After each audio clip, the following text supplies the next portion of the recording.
vamos a desarrollar los principios del derecho ambiental.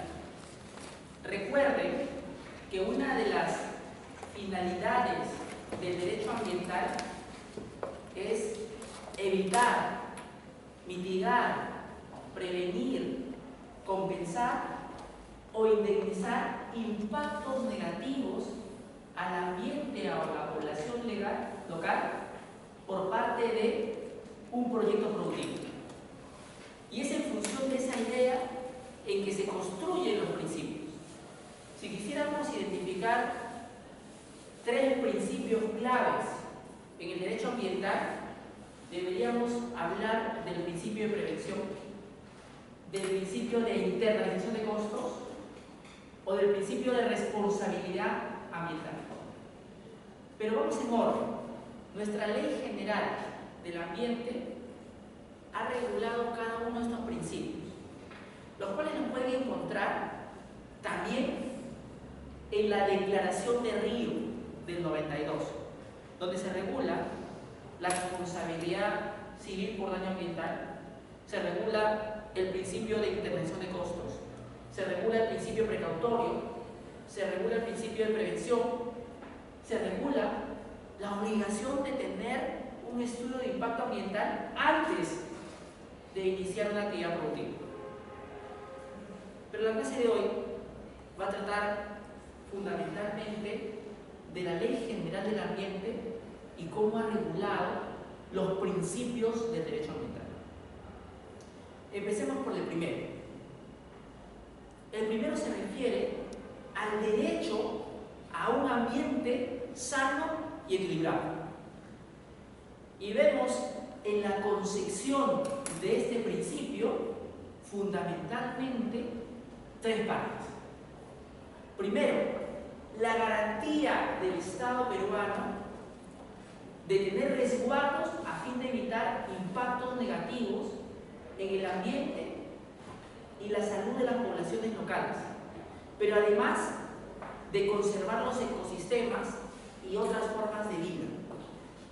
Pero además, el permitir participación ciudadana en el desarrollo del mismo. Así las cosas, podemos empezar a leer el artículo 1 del título preliminar de la Ley General del Ambiente para empezar a analizar. Toda persona tiene el derecho irrenunciable a vivir en un ambiente saludable. ¿Y por qué? Porque el artículo 1 de la Constitución Política del Estado peruano dice que el fin supremo del mismo es la dignidad del ser humano. ¿Y qué significa dignidad? Tener las condiciones mínimas para poder desarrollarnos a plenitud. En un ambiente contaminado, ¿tú te podrías desarrollar dignamente? No. Por eso es que el artículo 1 parte de la concepción de la dignidad del ser humano, que implica tener las condiciones mínimas para poder desarrollarse. Y una de esas condiciones mínimas es un ambiente sano y equilibrado. Y continuemos. Equilibrado y adecuado para el pleno desarrollo de la vida. Adviértase que la visión antropocéntrica, donde solamente el ser humano es el que no debe ser impactado negativamente por proyectos de inversión, no está presente solamente en este artículo, sino además la necesidad de que la biodiversidad que habita en una zona impactada por un proyecto también sea conservada. Por ejemplo, teniendo planes de manejo ambiental que manejen recursos forestales o biodiversidad. Y continúa. Y el deber de contribuir a una efectiva gestión ambiental y de proteger el ambiente. Entonces me dice este artículo 1 del título preliminar de la Ley General del Ambiente que yo tengo derecho a vivir en un ambiente sano y equilibrado, pero además tengo el deber, tengo la obligación de contribuir a que la gestión ambiental sea eficiente. ¿Y cómo contribuyo? Mediante la ¿Cómo contribuyo? Cuando se está empezando a elaborar el estudio de impacto ambiental, hago mis aportes, haciendo llegar mis opiniones. ¿Cómo contribuyo? Haciendo observaciones al estudio de impacto ambiental. ¿Cómo contribuyo? Siendo parte de esa vigilancia ciudadana para que los impactos que se vayan generando en el desarrollo de la vida útil de ese proyecto sean minimizados. Volvamos al ejemplo del aeropuerto Jorge Chávez. Cuando este estudio de impacto ambiental se aprueba, la participación ciudadana fue mínima. Y no se dio con relación a toda la población afectada. Porque de haberse dado, tendríamos medidas mitigadoras de la contaminación sonora que produce el sobrevuelo de aviones en la zona del Callao, tales como La Perla, Villavista, San Miguel o Carlos de la Lemos. Una gestión ambiental efectiva implica participación ciudadana. Sigamos avanzando y dice, así como sus componentes, asegurando particularmente la salud de las personas en forma individual y colectiva. Y entonces me doy cuenta que el derecho a un desarrollo equilibrado es de los individuos, pero también de la colectividad. Y entonces encuentro aquí el fundamento de la legitimidad para orar, para interponer acciones legales en defensa del ambiente, que es mío, pero también de todos ustedes, que es mío, pero también de la colectividad. Y entonces eso me da legitimidad para orar, para interponer acciones judiciales, tales como una acción de amparo ambiental, tales como una acción de habeas data ambiental, tales como una acción popular, tales como una acción de responsabilidad civil por daño ambiental, tales como una acción de amparo para que actualicen un estudio de impacto ambiental que se encuentra desfasado, entre otros. Y continúa. También implica la conservación de la diversidad biológica, el aprovechamiento sostenible de los recursos naturales y el desarrollo sostenible del país. Entonces, el derecho a un desarrollo equilibrado también implica que establezcamos áreas naturales protegidas, porque habla de conservación de la diversidad biológica. Los espacios protegidos son muestras representativas de plantas y animales, ¿sí?, que van a ser conservadas para las generaciones futuras. Imaginemos que esto sea en Perú y que todos ustedes sean un tipo de especie, espécimen. Me basta con conservar a esta muestra representativa para que las generaciones venideras puedan disfrutar de sus beneficios. No tengo que conservarlos a todos. Entonces, un espacio protegido conserva una muestra representativa de una diversidad biológica. Claro está, en algunos casos, estas especies son endémicas. ¿Qué quiere decir endémicas? Solo viven en determinados lugares y no en otros. En ese caso, por ejemplo, el gallito de las rocas, de desaparecer esa área protegida, podría desaparecer la especie. Ahí no solamente estoy conservando una muestra representativa, sino prácticamente estoy conservando el único hábitat donde existe ese especie. Por ejemplo, los bosques secos. El santuario histórico Bosque Poma es uno de los pocos espacios protegidos que conserva un bosque seco. Uno de los pocos que nos queda. Desaparecer este santuario implicaría desaparecer uno de los escasísimos bosques secos que existen en la costa peruana. Y también dice desarrollo sostenible. Desarrollo sostenible implica un equilibrio entre los aspectos económicos, sociales y ambientales. Esto es, los espacios protegidos, por ejemplo, tendrían que dar desarrollo a las personas que viven a su alrededor. Si no generan desarrollo, entonces no cumplen con el principio de desarrollo sostenible. No se trata de conservar la muestra representativa y no tocarla. Se trata de que el espacio protegido de alguna forma genere beneficios económicos en las poblaciones que viven dentro de ella o que viven en su zona de amortiguamiento, que es esa gran zona que circunda a un espacio protegido. ¿Y eso cómo lo puedo lograr? Mediante actividades como el ecoturismo. El ecoturismo implica la conservación de un espacio y que usted vaya a visitarlo conservando el lugar.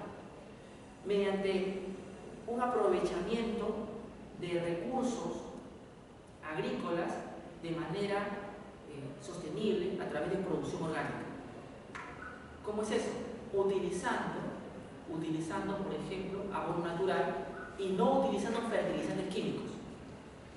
Ejemplo, volvamos al bosque poma. El bosque poma tiene algarrobos que tienen frutos que a su vez producen una serie de productos que la población local aprovecha y vende cuando usted visita el santuario histórico. Se ha generado una actividad económica llamada guías turísticos, llamada mototaxistas, porque hay gente que no le gusta caminar en el bosque, que quiere simplemente subirse a la moto y en 10 minutos hacer lo que uno hace en medio día. Yo detesto eso, pero hay gente que no, hay que subirnos a la moto, pero yo estoy preparado para caminar, hacer la caminata, sudar. No, la moto. Y entonces ese mototaxista tiene trabajo. Entonces el espacio protegido va a generar ingresos. Para llegar al espacio protegido hay transporte público. Está generando ingresos. Puedo contratar un taxi. Está generando ingresos. Alguien se puede alojar en un hospedaje porque quiere hacer el recorrido que a mí me gusta. Recorrer el bosque en un día y medio, 2, porque quiero ver la fauna, la flora, quiero ensuciarme, quiero ver el río La Leche, quiero ver las vacas.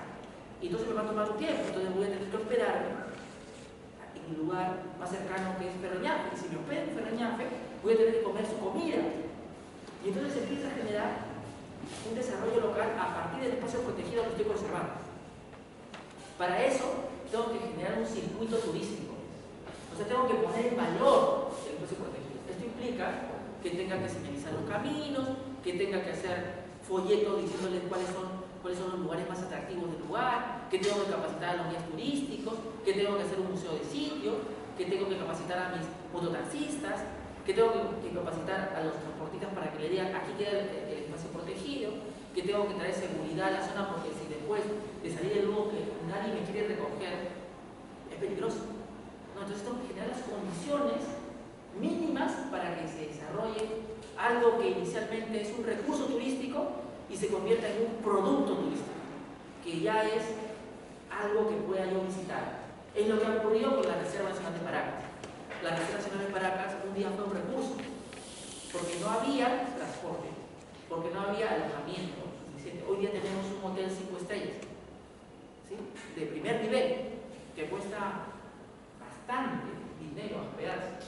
Hoy ya tenemos carros tubulares, hoy ya tenemos lanchas, hoy ya tenemos una serie de servicios turísticos a partir de poner en valor esta área protegida. Las áreas protegidas pueden servir para desarrollar a la población local en la medida que generemos las condiciones para ello. El santuario histórico Machu Picchu, ni siquiera tengo que explicar todos los ingresos que genera, y es un espacio protegido que tiene dos cosas: tiene patrimonio cultural, la ciudadela que usted conoce, pero también tiene biodiversidad riquísima y única en el mundo. Y al costado de este magnífico santuario tienes al Parque Nacional del Mar, aquel de donde han salido los mejores videos de la naturaleza del Perú y que son conocidos mundialmente.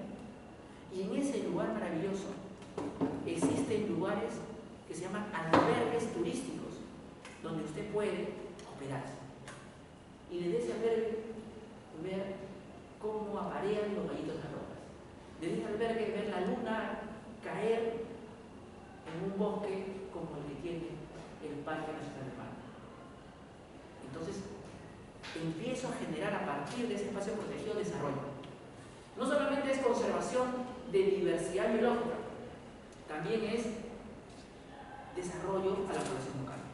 También es investigación, porque esas plantas y esos animales probablemente puedan servir para hacer una medicina, y la investigación farmacéutica va a ir a buscar. También podría servir para la industria cosmética, ¿no? O sea, Muchos productos como la natura parten de una planta amazónica, etcétera, etcétera. Entonces podemos ver el espacio protegido de dos formas: como un lugar donde dice no toques nada, o como un lugar donde pueda aprovechar los recursos de manera sostenible sin denaturalizar los objetos de conservación. Esto es la diversidad biológica. ¿Sí? Para eso tenemos que tener un plan de manejo. Sigamos con el siguiente principio fundamental: el derecho al acceso a la información pública ambiental. Este es un principio que también aparece en la Declaración de Río y que es recogido también en la Ley General del Ambiente, en su artículo 2 de su título primero. Básicamente implica que todo ciudadano tenga derecho a acceder a información en materia ambiental. Como por ejemplo, un estudio de impacto ambiental. ¿Es posible que me nieguen el acceso a un estudio de impacto ambiental? No. Porque el estudio de impacto ambiental es el documento de gestión ambiental que contiene un análisis de los impactos negativos del proyecto de inversión, pero además la forma en que voy a evitar esos impactos, voy a mitigar esos impactos, voy a prevenir esos impactos y eventualmente, si no se puede, voy a compensar y minimizar. Si tú no me permites el acceso a ese estudio de impacto ambiental, estás vulnerando mi derecho constitucional al acceso a la información pública. Y además estás vulnerando mi derecho a la participación ciudadana, que es un derecho constitucional, ¿sí?, que aparece en el artículo 2 de la Constitución. Leamos el texto literal de la Ley General del Ambiente en su artículo 2. Toda persona tiene derecho a acceder adecuada y oportunamente a la información pública sobre políticas, normas, medidas, obras y actividades que pudieran afectar directa o indirectamente al ambiente, sin necesidad de invocar justificación o interés que motive tal requerimiento. O sea, ¿tengo que decir las razones por las cuales pido esa información? No. Si usted lo hace, bien por usted, pero no es necesario. Además de los estudios de impacto ambiental, yo puedo pedir información sobre normas ambientales. No deberías decirme, está en la web, búscalas. Si te las estoy pidiendo a ti, ¿no se supone que deberías entregármelas? Te las estoy pidiendo. Si fuera tan fácil ubicarlas en la web, ya no hubiera encontrado. Me las podrían brindar en un CD quemado. Es mi derecho. Es mi derecho. Además, el derecho a acceder a las resoluciones administrativas sancionadoras de infractores ambientales. El organismo de evaluación y fiscalización ambiental me podría decir, te doy la estadística nada más y no te voy a brindar las resoluciones. No, porque yo tengo derecho a reconocer si en cada una de esas resoluciones se aplicó una debida motivación, se aplicó una razonabilidad y proporcionalidad en la imposición de una multa o una sanción, a reconocer si se aplican medidas cautelares, a reconocer si se aplican medidas correctivas y de qué tipo son. En buena cuenta, hacer revisión de cuentas de los funcionarios públicos que tienen a cargo de la institución, vía acceso a información pública. ¿Sí? También de las políticas. Quiero saber cuáles son las políticas que está implementando el OEFA para detener la contaminación ambiental en la Costa Verde, producto de manejo inadecuado de recursos sólidos, ¿sí?, por parte de la Municipalidad de San Miguel, ¿sí?, de desmonte, ¿cierto? Y entonces ellos me responden y me dicen, hemos notificado a la Contraloría General de la República porque la Municipalidad de San Miguel está botando desmonte en la Costa Verde y está degradando. Muy bien, me parece ejemplar lo que ha hecho el OEFA, pero no es suficiente. Porque eso también puede ser un presunto delito de contaminación ambiental. Eso podría ser un delito que se denomina alteración del paisaje natural. Y entonces me pregunto por qué el organismo de evaluación y fiscalización ambiental no envió un oficio al Ministerio Público para que inicie las investigaciones penales del caso. Es una pregunta legítima. Porque una cosa es la responsabilidad administrativa que puede encontrar la Contraloría General de la República mediante sugerencia correspondiente, y otra cosa es la de responsabilidad penal. Me pregunto también por qué no ofició al procurador del Ministerio del Ambiente a efectos de que determine si aquí corresponde interponer una acción de responsabilidad civil por daño ambiental. Porque ese ambiente en la Costa Verde no es de los señores de San Miguel, es de todos los peruanos. Cuando lo degradas el ambiente de todos los peruanos. Y entonces, vía una acción de responsabilidad civil por daño ambiental, yo podría, con una medida cautelar, hacer que se inhiba la municipalidad de San Miguel de seguir votando de nuevo. O lo que fuere que esté votando en esa zona. Porque el OEFA no ha interpuesto ninguna medida cautelar, porque no es competente para iniciar un procedimiento sancionador en materia de residuos sólidos. Ya veremos cuando tratemos una clase de fiscalización ambiental las razones por qué se produce eso. Pero si no es competente, tendría que accionar judicialmente mediante el procurador del Ministerio del Ambiente un recurso judicial que impida que lo sigan haciendo, ¿cierto? Porque además, la Contraloría General de la República lo único que puede hacer es sancionar a los funcionarios. No va de pronto a impedir en primera instancia que continúen botando desmonte o residuos sólidos. Entonces me pregunto, ¿cuál es la estrategia de OEFA para combatir el manejo inadecuado de residuos sólidos? Si su función solamente es supervisar a las entidades públicas con competencias ambientales y se olvida que también podría trabajar en conjunto con una Procuraduría del Ministerio del Ambiente de acciones legales, entonces me parece que su gestión no es eficiente. O en todo caso podría ser mucho más eficiente. Es mi humilde parecer.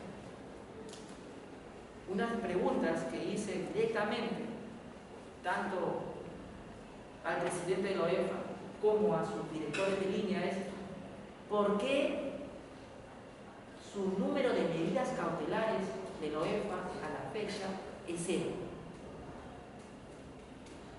¿Por qué sus medidas correctivas son tan pocas? ¿Cuál es la estrategia que tiene el OEFA en los casos en que impugna el infractor la sanción impuesta? Y la respuesta fue: ninguna. No sirven estrategia. Operan conforme van pasando las cosas. Y felizmente que muchas de las cosas que yo les digo hoy usualmente están grabadas, o en audio o en video, felizmente. Todo eso podríamos llegar a conocerlo. Por ejemplo, el audio, donde yo apercibo a una directora de línea de la OEFA sobre este ministerio, pidiendo el video al Ministerio del Ambiente sobre la reunión que se tuvo con una comunidad nativa de la región de Loreto, donde yo hacía las veces de su abogado. A Codecospa se llamaba. Accede al video y ve cómo se produjo esa interpelación con la autoridad.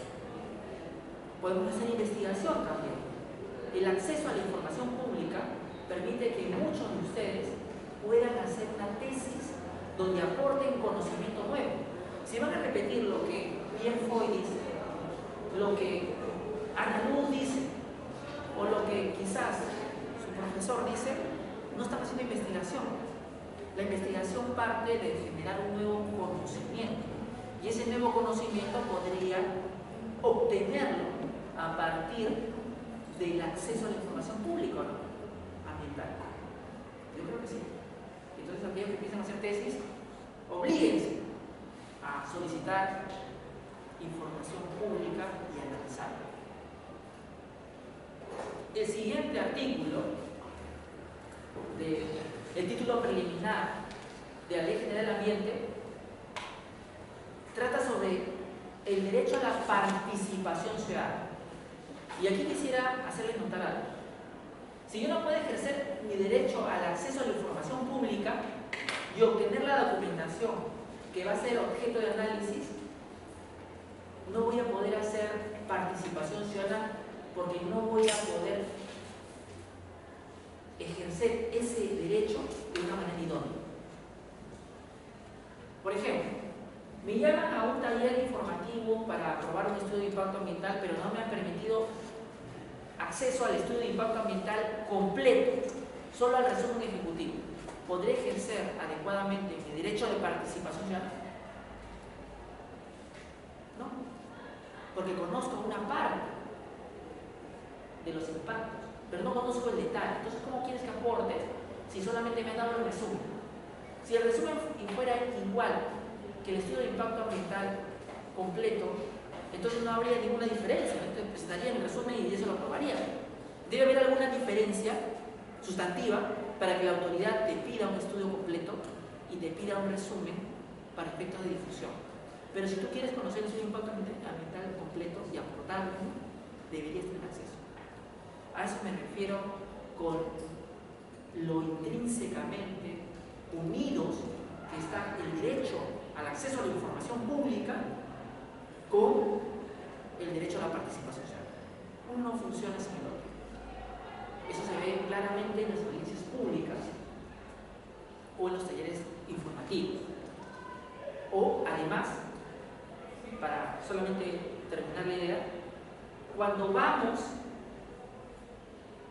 a debatir una norma ambiental que es puesta a discusión, ¿ustedes aceptarían que le envíen por correo el resumen de la norma que se va a aprobar? ¿O querrían el texto completo de lo que va a salir en el peruano en su debida oportunidad? ¿Te bastaría un resumen? No, porque somos abogados y queremos analizar artículo por artículo y aportar en artículo por artículo. Si me das un resumen, mi aporte va a ser mínimo, porque está sujeto a la interpretación de aquel que hizo el resumen. Entonces, la participación ciudadana no solamente se vincula a efectos de acceder a un estudio de impacto ambiental, sino también a la normatividad que se va a aprobar, a la normatividad aprobada, a políticas públicas y cómo puedo contribuir. Si voy a aprobar una política nacional energética, ¿usted cree que su opinión no es importante? ¿Sí? Entonces la pueden aprobar en gabinete y después aparecer un día en el peruano y decir que se aprobó. No debe ser objeto de debate público. Entonces hay una serie, el acuerdo energético Perú-Brasil, un acuerdo que nos va a vincular, bueno, podría vincular a Brasil por muchos años, no debe ser objeto de debate y el texto ser público, así como hoy día se debaten temas internacionales como lo que ha pasado con el Tribunal y el Consejo de Cultura. Entonces hay una serie de hechos en materia de gestión ambiental que deben ser difundidos. ¿Su pregunta? Sí. El principio de acceso a la información y participación ciudadana, si bien tiene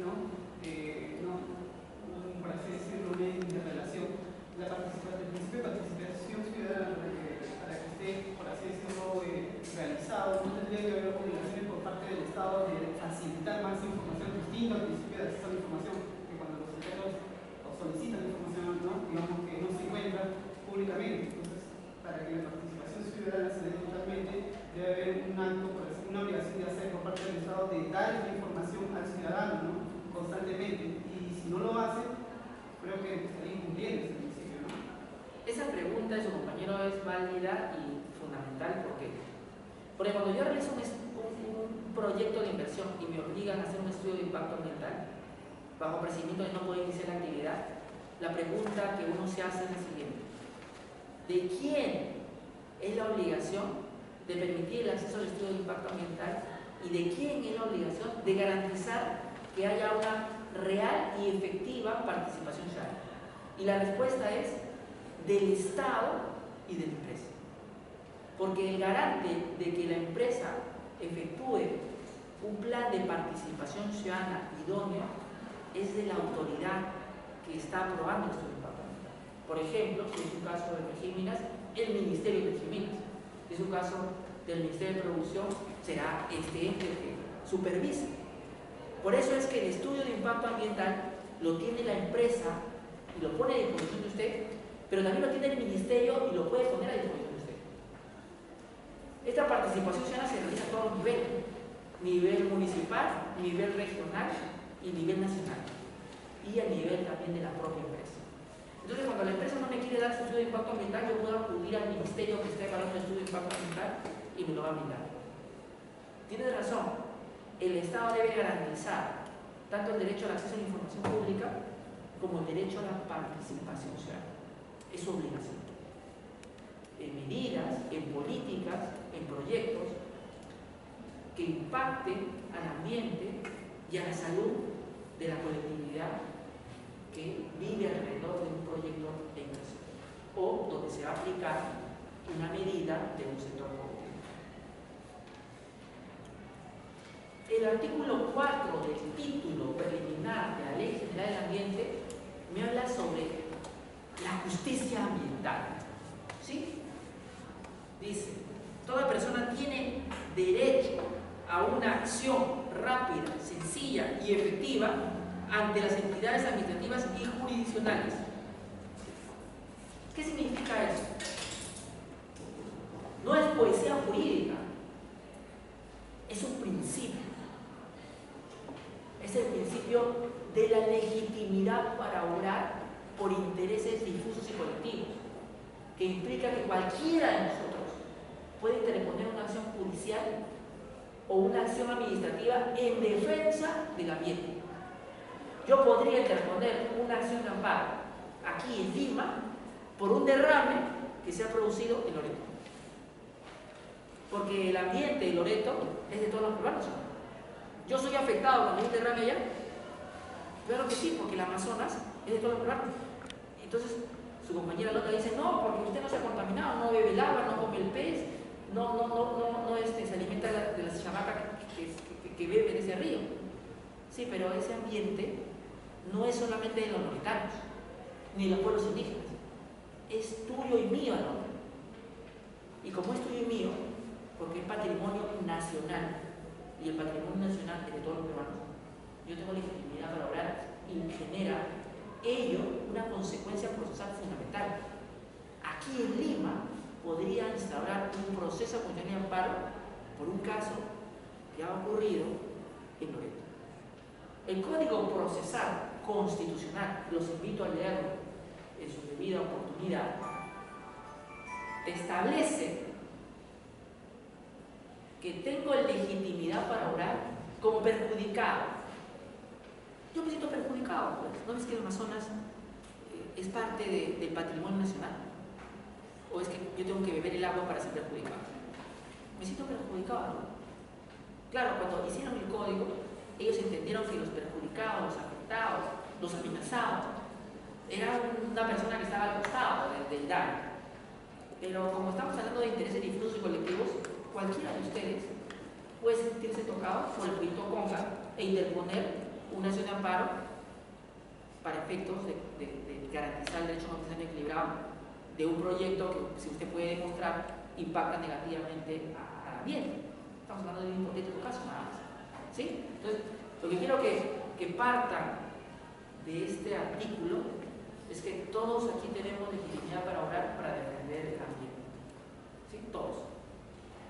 Nadie podría alegar que porque usted no es directamente contaminado, no tiene derecho a interponer ninguna acción. Así funcionan las ONGs que defienden derechos humanos, y es un derecho humano el derecho a una seguridad. No habría límites en identificar el derecho a una persona laboral, persona jurídica, sea nacional o extranjera, digamos, cuando haya un, por así decirlo, quiera solicitar justicia administrativa judicial.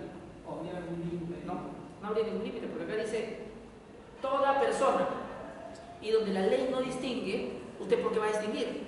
Entiéndase persona como persona jurídica o persona natural. No estoy distinguiendo.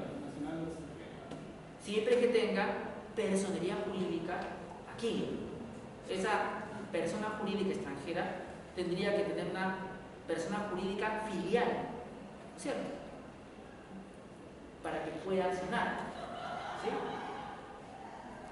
Y continúa. Toda persona tiene derecho a una acción rápida, sencilla y efectiva ante las entidades administrativas y jurisdiccionales. La consecuencia de esta norma tendría que ser que se creen juzgados ambientales y juzgados ambientales y fiscalías ambientales, los dos. ¿De qué me sirve una fiscalía ambiental si no tengo un juez especializado en la materia? De nada. Y sin embargo, ya tenemos juzgados comerciales, juzgados de familia, juzgados laborales, juzgados para accidentes de tránsito, etcétera, etcétera. Pero no tenemos juzgados ambientales. Y eso es incomprensible, ¿verdad? Si tenemos para todo lo demás, que es patrimonial, ¿por qué no tenemos para algo que toca lo más espiritual de un ser humano como es su ambiente y un interés colectivo de ellos? ¿Por qué tenemos resguardados muy bien intereses individuales y no intereses colectivos? Esa es mi pregunta. ¿Por qué no tenemos juzgados para intereses difusos colectivos? Llámese patrimonio cultural y llámese ambiente, llámese pueblos indígenas. Porque cualquier juez no te puede ver una causa de pueblos indígenas, tendría que haber llevado una especialización. ¿Qué es el convenio 9? Le va a decir el juez. Justo estoy desarrollando el balotario que ha dejado el Consejo Nacional de Magistratura para los jueces y fiscales. Y me he dado cuenta de algo. No hay una sola pregunta sobre pueblos indígenas.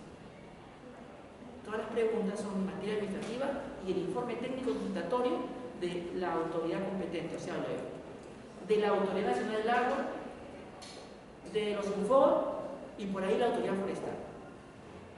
Para el balotario, para el Consejo Nacional de Magistrados, 8 millones de indígenas no merecen unas cuantas preguntas sobre regulación de pueblos indígenas en general. Y eso me preocupa. Con lo cual, habría necesidad de tener una especialización, ¿sí? De lo contrario, repetiríamos casos como proyecto Cañaris, o proyecto Conga, o proyecto Tía María, o proyecto Marquesiguas, donde lo que está debatiéndose en el fondo son derechos colectivos de pueblos indígenas o de poblaciones que un día fueron pueblos indígenas y que reclaman parte de sus derechos. Yo les preguntaba. Quiero hacer una consulta. Justamente hablando sobre eso, yo me preguntaba si en otros países, acá nomás de la región, existe sí eso, ¿no? Esos juzgados especializados. Existe más que un juzgado especializado. En Bolivia existe un tribunal constitucional intercultural, o sea, conformados por personas que son indígenas, porque la población boliviana en un 70% son indígenas. Entonces, podríamos conformar una justicia también para pueblos indígenas, ¿sí? Adviértase que la constitución política del Estado peruano tiene algo que se llama jurisdicción indígena, que es la justicia que hacen las comunidades campesinas y nativas, y agrego, y las rondas campesinas, que hacen justicia y que tienen, los invito a buscar por internet, un estatuto donde están las sanciones, ¿sí? Entonces, ya tenemos a 8 millones de peruanos que según el INEI son aproximadamente indígenas que pueden ejercer esa justicia especial. No había necesidad de tener vía el principio de coordinación que debe existir entre el Poder Judicial y esta justicia especial indígena, juzgados, donde tratemos materias vinculadas a pueblos indígenas. Yo creo que la tercera parte del Perú lo reclama y no tenemos. Y sin embargo sí tenemos juzgados comerciales, juzgados por accidente de tránsito, juzgados laborales, juzgados penales, juzgados... Hay para otras cosas. Creo que se merecería un juzgado especial. Finalmente, no entiendo por qué hacer fiscalías ambientales si no tienen los juzgados ambientales. No se puede jugar solo con fiscalías, tienes juzgados especializados, jueces expertos, tienes un juez constitucional, ¿no es cierto? El juez constitucional no sabe necesariamente sobre temas ambientales, puede saber, como puede no saber. Cuando alguna vez un juez llegó a tocar un caso que estaba llevando sobre consulta previa, a decir del juez, él pensaba que el Ministerio de Cultura conducía el procedimiento de consulta previa. Esto es, no había leído ni siquiera la ley de consulta previa. Es que en tus cursos de Derecho Constitucional no llevas, a veces, un curso de Derecho Indígena o un curso de Derecho Ambiental. Y es un derecho constitucional protegido. Generemos espacios específicos. Tenemos 16% de espacios protegidos. ¿No debía haber juzgado para protegerlos? ¿O son espacios protegidos de papel? Esperemos que eso cambie. Ese es mi deseo. Y dice, velando por la debida protección de la salud de las personas en forma individual y colectiva, la conservación de la diversidad biológica, el aprovechamiento sostenible de recursos naturales, así como la conservación del patrimonio cultural vinculado a aquellos. Entonces, sin querer, queriendo, como diría el chavo, esta norma me faculta, además de tener legitimidad para obrar, cuando se afecte patrimonio cultural. ¿Y por qué? Porque existen espacios protegidos como el Santuario Histórico Bosque de Poma o el Santuario Histórico de Machu Picchu, que además de tener una rica diversidad biológica, tienen patrimonio cultural. Están fusionados. Entonces, para no tener problemas de hay naturaleza, hay patrimonio cultural, no, está legitimado para cualquier persona. O sea, si alguien está depredando la vaca de San Marcos, yo como profesor o como un individuo, como una persona de bien, un ciudadano, podría interponer una acción aparte para detener la depredación. Esa es la idea de esto. Pero no solamente ello, además te dice que puedes proteger la salud de las personas. Y cuando habla de salud individual y colectiva, te da una legitimidad para orar para casos en los cuales no necesariamente el ambiente esté en juego, sino la salud de las personas producto de una actividad productiva.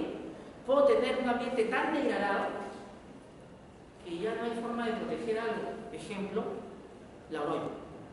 Pero la salud de las personas todavía podemos salvar. Ahí podría caber una acción en el fondo para salvaguardar la salud individual y colectiva de la persona. Porque el ambiente puede haber llegado a un grado de, como dice el tribunal, irreparabilidad. ¿No es cierto? Que ya no puedo restaurar las cosas a su estado anterior, a lo que un día fue. Pero las personas que viven ahí sí pueden recibir tratamiento y tratar de ser de alguna forma curadas de los metales pesados que pueden tener su sangre y su descendencia también. ¿No es cierto? Por eso es importante este artículo, porque tú puedes leer acá varias legitimidades. Y entonces encontrar que tengo legitimidad para obrar por interés difuso y colectivo, tanto para materia ambiental como patrimonio cultural, pero también por salud. Y eso es algo que está en debate hoy en los tribunales en el ámbito constitucional. Los jueces algunos no aceptan. Cuando yo interpongo una acción en defensa de pueblos indígenas en el ámbito voluntario, el juez constitucional me dice lo siguiente: tiene que venir directamente el afectado. Es un aislado, no puede venir. O sea, va a tomar un micro y va a venir hasta Lima o hasta Cusco. Es absurdo. Él no se está quejando, ¿por qué te estás quejando tú? Además, dice el juez, no se ha probado que se afecta a su ambiente. Lo que se ha probado es que se afecta a su salud. Pero la salud, a decir algunos jueces constitucionales, no es materia de legitimidad por interés difuso colectivo. Se equivoca. Porque yo puedo salvaguardar la salud de ustedes y esta actividad. Porque acá dice que lo puedo hacer en defensa de la salud individual y colectiva. Y es literal. Acá vamos a leer. Toda persona tiene derecho a una acción rápida, sencilla y efectiva ante las entidades administrativas y jurisdicciones en defensa del ambiente, velando por la debida protección de la salud de las personas en forma individual y colectiva. O sea, me está legitimando para interponer acciones en defensa de salud. No, en el ambiente, sí, pero dice salud también. Y continúa, la conservación de la diversidad biológica. Yo podría interponer una acción de amparo para salvaguardar una especie protegida. Ni siquiera una especie protegida. Me gusta el parque Kennedy. Lo están depredando los hippies. Yo podría interponer una acción de amparo contra los hippies que después se echan sus cositas raras allí y contaminan para mí el lugar de repente, ¿no es cierto? O empiezan a hacer una fogata o empiezan a depredar algo. O la propia municipalidad decide, hay demasiados árboles, vamos a cortar la mitad. Un momentito, ¿eso afecta al medio ambiente? ¿Podría interponer una acción de amparo? Sí. O sea, no solamente hablemos del espacio protegido, sino también de los parques que ustedes tienen. Y sobre particular, hay una sentencia emblemática sobre el parque Ramón Castilla de Lince, donde la municipalidad de Lince iba a reducir en un 6% las áreas verdes para remodelar, para embellecer. Los vecinos se quejaron y cuando acabó el proceso ya habían remodelado el parque. Entonces, el procurador de la municipalidad dijo, hay irreparabilidad.